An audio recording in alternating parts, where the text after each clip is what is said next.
다음날 사랑하는 제자들을 떠나야 했던 예수님은 제자들과 마지막 만찬을 하시고 유언과 같은 말씀을 나누시게 됩니다. 예수님의 고별 설교의 핵심은 내가 떠나도 항상 너희와 함께 할 것이다. 나는 너희를 사랑한다. 그러니 염려하지 말고 온전히 내가 너희에게 명령한, 부탁한 모든 것을 행하라고 하는 것이었습니다. 그러나 제자들은 예수님이 곧 이 세상을 떠나신다는 말에 근심과 슬픔, 두려움으로 가득 차 있었습니다. 그런 제자들이 안타깝고 염려졌던 예수님은 내가 아버지께 구하겠으니 그가 또 다른 보혜사를 너에게 보내사 영원토록 너희와 함께 있게 하시리라 말씀하십니다. 예수님은 제자들에게 또 다른 보혜사를 보내주시겠다고 약속하신 것입니다. 헬라어에서 다르다는 말은 두 가지가 있는데 헤테로스와 알로스라는 단어입니다. 헤테로스는 전혀 다른 것을 말하고 있고 알로스는 두 개가 있는데 똑같은 또 다른 하나, 그것을 말합니다. 그러니까 내용도 모양도 똑같은데 여기에 하나 있고 다른 것이 더 하나 있을 때 알로스라는 말을 씁니다. 그러니까 예수님께서 말씀하신 또 다른 보혜사 성령님은 예수님과 완전히 같은 분이다라는 뜻입니다. 예수님이 보혜사라고 부르신 이름의 헬라어 파라클레토스는 뭐뭐 곁에라는 뜻의 파라와 부른다는 뜻의 클레토스가 합쳐진 이름입니다. 즉 도움을 주기 위해 곁으로 부름받은 자라는 의미를 가지고 있습니다. 마치 아담이 독초하는 것이, 즉 혼자 있는 것이 좋지 못하니 하와를 옆에 있게 하신 것처럼 말입니다. 그런데 예수님이 나시기 전에 요셉을 찾은 천사는 예수님의 이름을 임마누엘이라 하라 이렇게 당부하죠. 임마누엘이란 하나님이 우리와 함께 계신다라는 뜻입니다. 그러니까 예수님의 이름과 성령님의 이름이 같은 뜻을 가지고 있습니다. 보혜사 성령의 이름에는 여러 가지 뜻이 있습니다.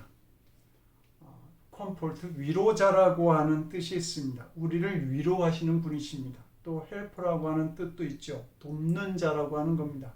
내가 힘들어할 때 내 손을 붙잡고 나를 도와주시는 분입니다.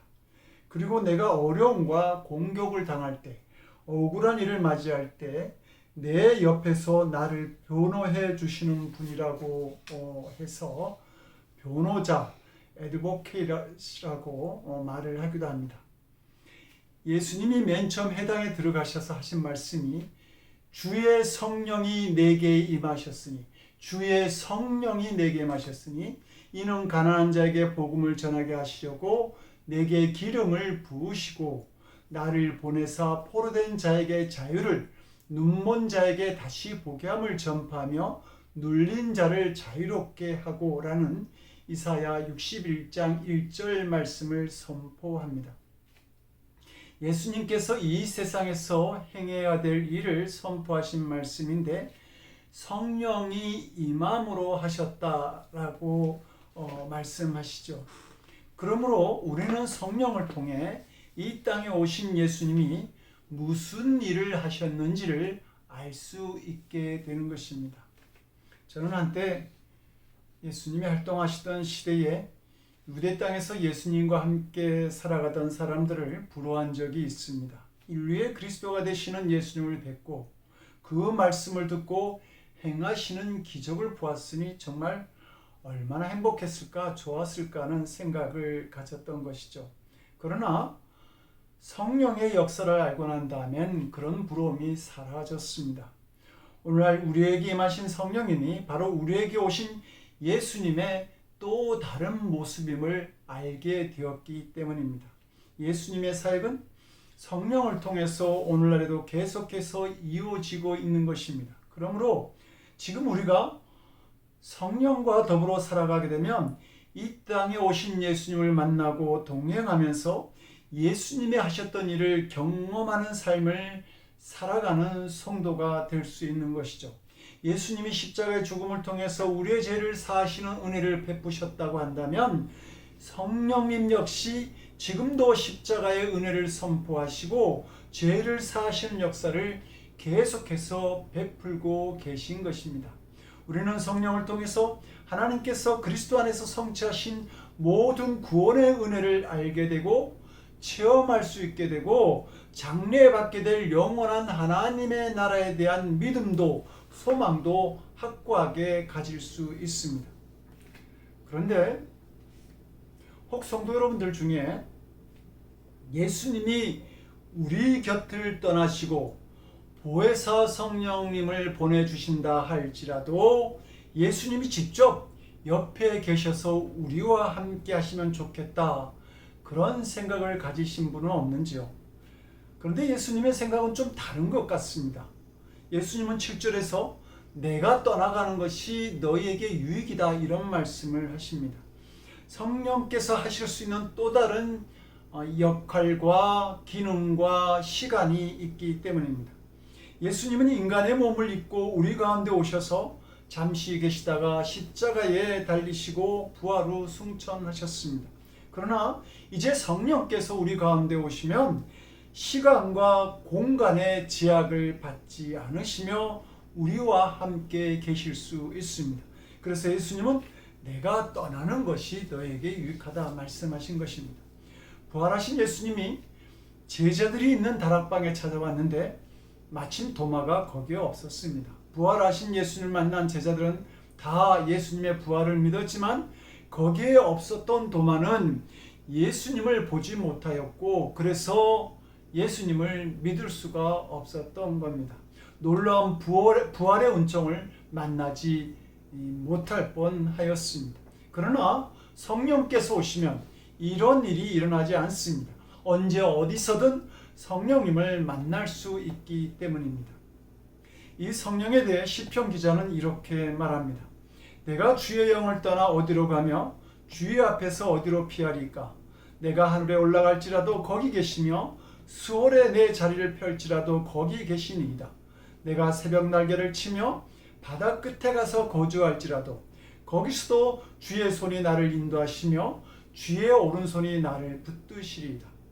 성령의 임재가 하늘이든 땅끝이든 새벽 시간에 바다 끝에 있던 함께 하시면서 우리를 인도하시고 고난 가운데서 나를 보호하시고 붙드시는 은혜를 주신다는 말씀입니다.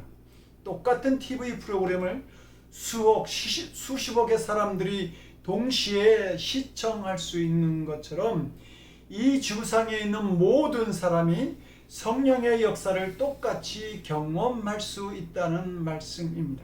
마치 오순절 성령의 역사가 마가의 다락방에 모인 120명의 성도들에게 동시에 나타나고 베드로의 설교를 들은 그 사람들이 한꺼번에 성령을 경험하고 3,000명이 죽게 돌아오는 회개의 역사가 일어난 것처럼 말입니다.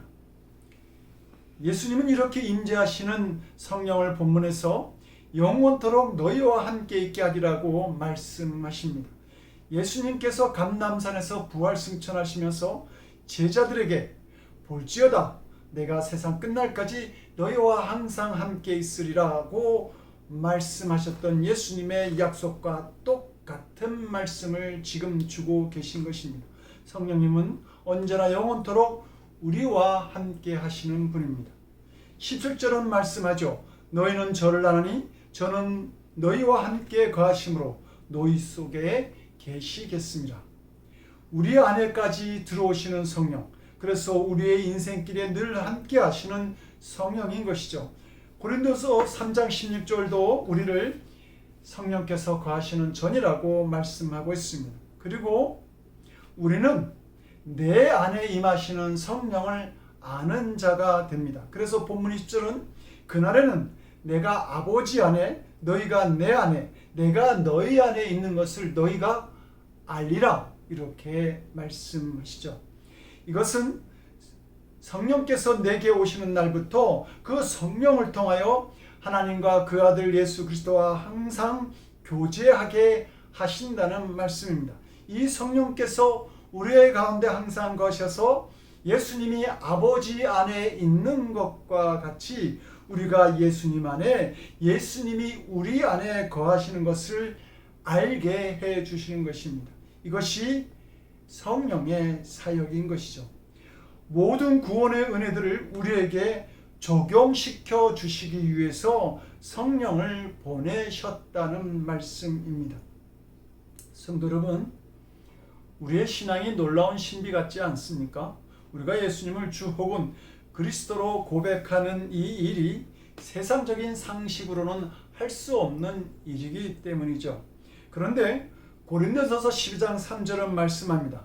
성령으로 아니하고는 누구든지 예수를 주시라 할 수 없느니라. 성령께서 함께 하시니 우리가 예수를 주라고 고백할 수 있다는 말입니다. 만약 길거리에 나가서 아무나 붙잡고 당신은 죄인이고 예수님은 당신의 구주이십니다, 빨리 영접하십시오라고 말하면 사람들은 그를 미친 사람이라 여길 것입니다. 그러나 우리는 예수님을 주라고 고백하고 그리스도이심을 믿고 확신하고 있습니다. 성령께서 우리에게 주신 믿음이 있기 때문입니다. 성령은 하나님과 그 아들 예수 그리스도와 교제하는 것을 우리로 하여금 체험하도록 만드십니다. 그래서 우리는 다양한 방법으로 성령의 인도하심을 경험하죠. 말씀을 보거나 묵상하다가 소름 돋는 은혜를 경험하기도 하고, 기도 중에 나도 모르게 눈물을 흘릴 때가 있습니다. 성령께서 우리를 감동케 하심으로 우리가 하나님의 은혜와 예수 그리스도의 역사하심을 경험하기 때문에 일어나는 일들입니다. 저에게는 좀 특별한 성령의 경험이 있습니다. 중3 때 지방성에 참여한 제가 방언을 받게 되었습니다.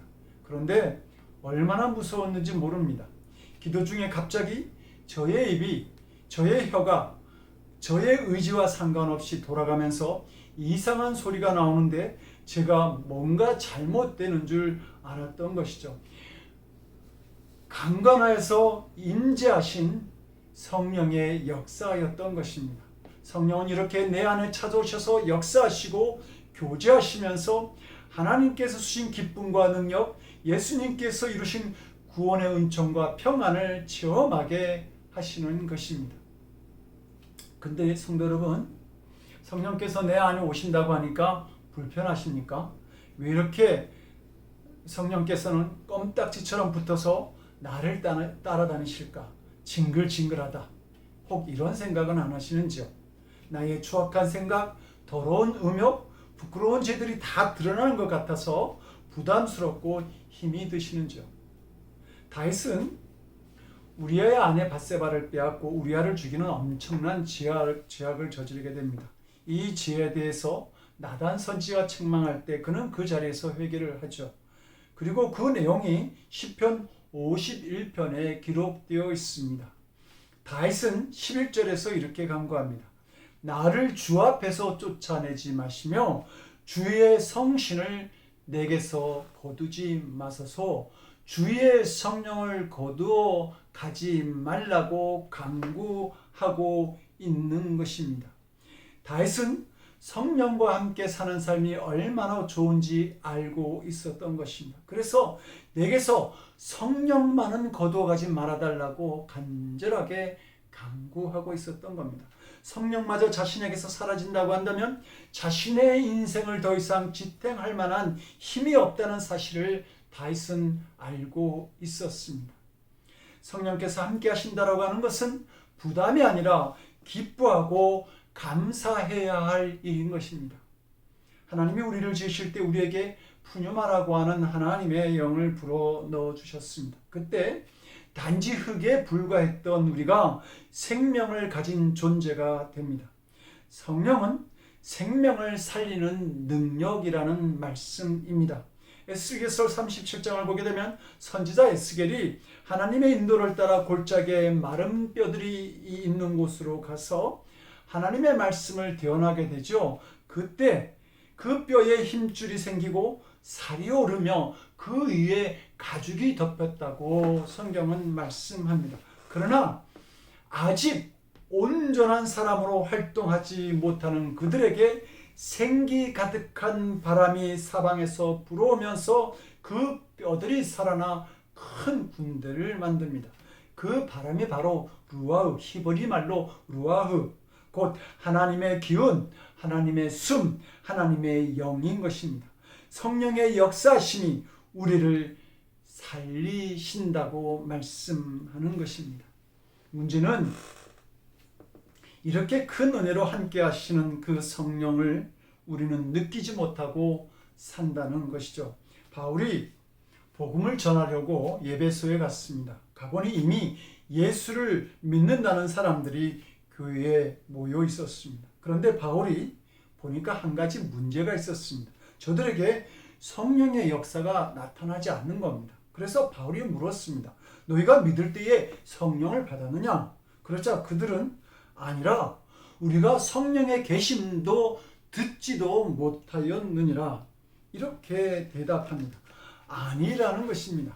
그리고 자기들은 성령이 계시다라고 하는 사실을 듣지도 못했다는 것입니다. 오늘날에도 마찬가지인 것이죠.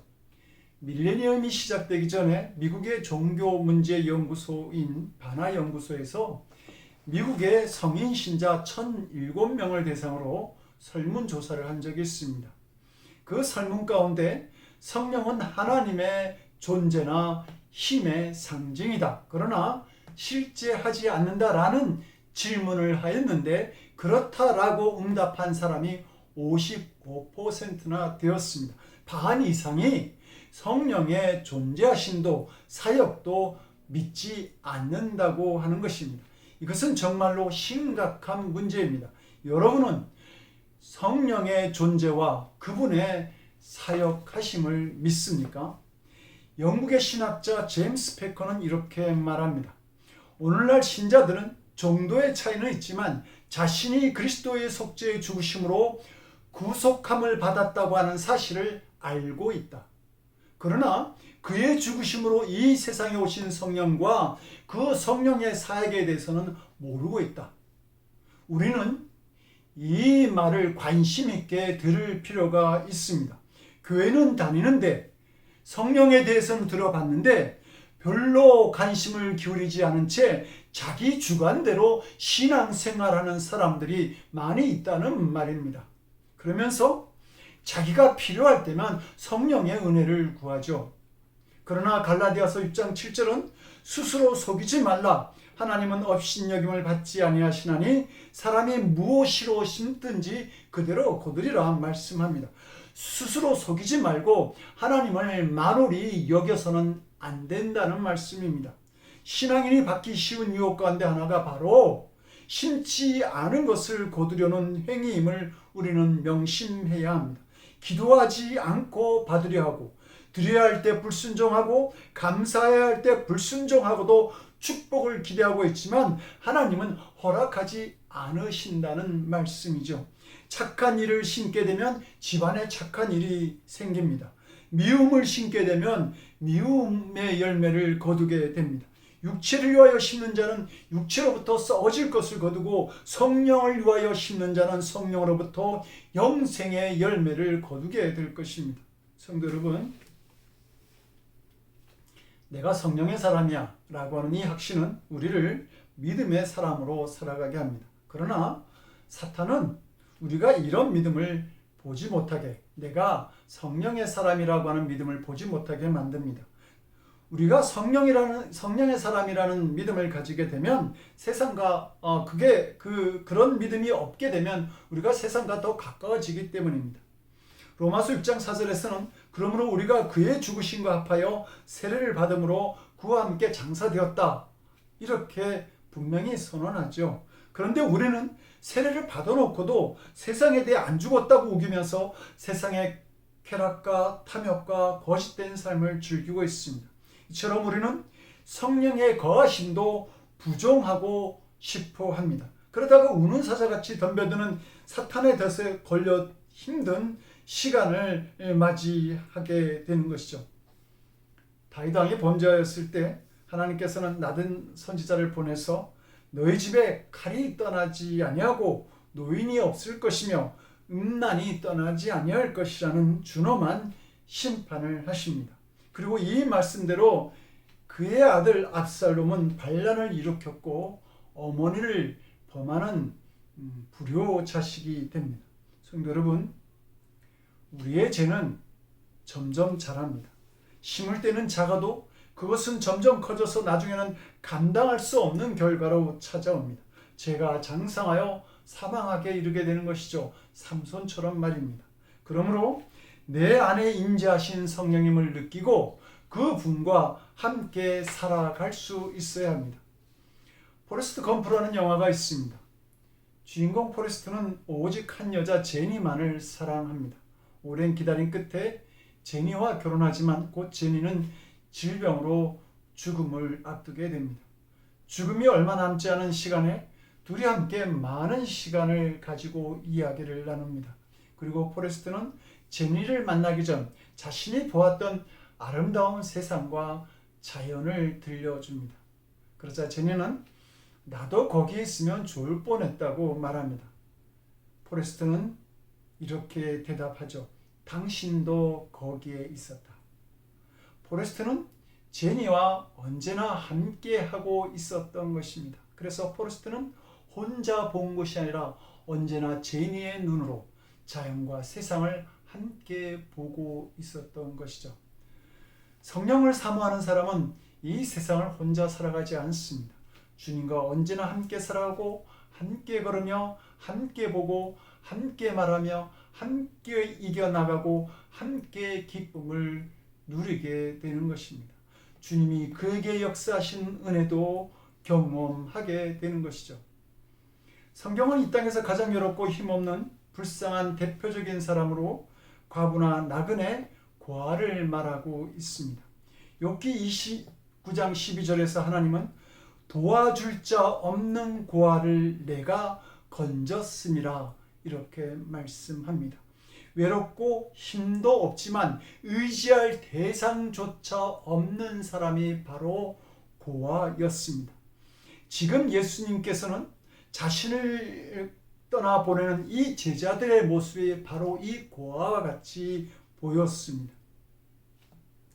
우리도 마찬가지죠. 많은 현대인이 이런 그 고아와 같은 외로움 속에 있습니다. 그래서 오스통스 블루는 사막이라는 그의 시에서 그 사막에서 그는 너무도 외로워 때로는 뒷걸음질로 걸었다.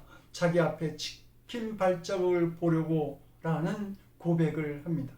우리에게 예수님이 없다면 우리도 바울이 말한 것처럼 가장 불쌍한 자로 고아처럼 살아가게 되는 것입니다. 그래서 본문에서 예수님은 우리를 고아처럼 버려두지 않게 하시기 위해서 성령을 보낸다고 말씀하고 있습니다. 성령과 함께하는 삶은 고아가 아니라 하나님의 자녀된 삶을 살아가는 것입니다.